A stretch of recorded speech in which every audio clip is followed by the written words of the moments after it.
Kantiibaa Ittaanaan bulchiinsa magaalaa Dabra Birhaanii fi miseensi koomaand poostii Shawaa Giddu Galeessaa Baddiluu Bisheet haala yeroo magaalittii ilaalchisuun ibsa kennaniiru. Ibsa isaanii kana irratti rakkoo nageenyaa mudatee ture furuuf qaamolee hawaasaa garaagaraa waliin yeroo adda addaatti mariin taasifamuusaa ibsaniiru. Marii kanaan hirmaannaa uummataatiin olaantummaan seeraa akka kabajamu taasifamuun dabalata tajaajilli geejjibaa fi kanneen biroos tajaajila fooyya'aa akka kennan taasifamuusaa eeran. Mariin haala kenniinsa tajaajila ilaallatee hojjettoota mootummaa waliin taasifames firiin gaarii kan itti argamu ta'uu himuun yeroo ammaa magaalaan Dabra Birhaan gara sochii nageenyaatti deebi'uun dhaabbilee mootummaa fi dhuunfaas gara hojii idilee isaaniitti deebi'uu ibsaniiru. ዘላቂ ሰላም ሊያረጋግጡ የሚችሉ ስራዎች ከማህበረሰባችን ጋር በመወያየታችን hawaasa keenya waliin mari'achuu keenyan hojiileen nageenyaatti fufsiisuu danda'an bu'uurarraa qabatamaniiru.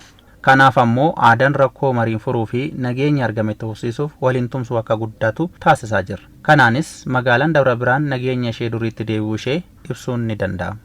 Mariin hawaasa waliin taasifame naannichatti nageenya amansiisaan akka uumamuuf bu'uura kaa'uusaa kan ibsan kantiibaa itti aanaan magaalaa Dabra Birhaan Baddiluu Bisheet mariiwwan akkasii cimanii kan itti fufan ta'uusaa ibsaniiru. ጸጥታ መዋቅሩን የማጠናከር hojiin caasaa nageenyaa kanaan dura laafee ture akka haaratti jabeessus hojjetamaa jira. Kanaan dura kallattiin kan kennamaa ture raayyaa ittisa biyyaatiin ture. Amma garuu milishaan, poolisiin akkasumas raayyaa ittisa biyyaa waliin ta'uun nageenya magaalaa Dabra Birhaaniif waloon hojjechaa jiru. Qaala'insa gabaa tasgabbeessuuf waldaalee daldalaa fi qaamolee dhimmi ilaallatu waliin hojjetamaa jiraachuu ibsuun haala itti dhiyeessi oomishaa bal'inaan dhiyaatu irratti hojiin bal'aa hojjetamuu isaa eeraniiru. Sochii daldalaa irratti seeraan alaan qaamoleen gatii dabalan irrattis hordoffii fi tarkaanfiin seeraa fudhatamaa jiraachuu isaa himaniiru. ህገወጥ እና የዋጋ መጨመር የሚታይባቸው ሁኔታዎች አሉ።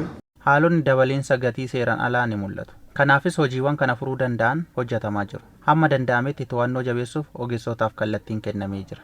Magaalichatti dhiyeessi oomishaa akka bal'inaan dhiyaatuu fi gabaan akka tasgabbaa'uuf hojiin hojjetamaa jiru jabaatee akka itti fufus ibsaniiru.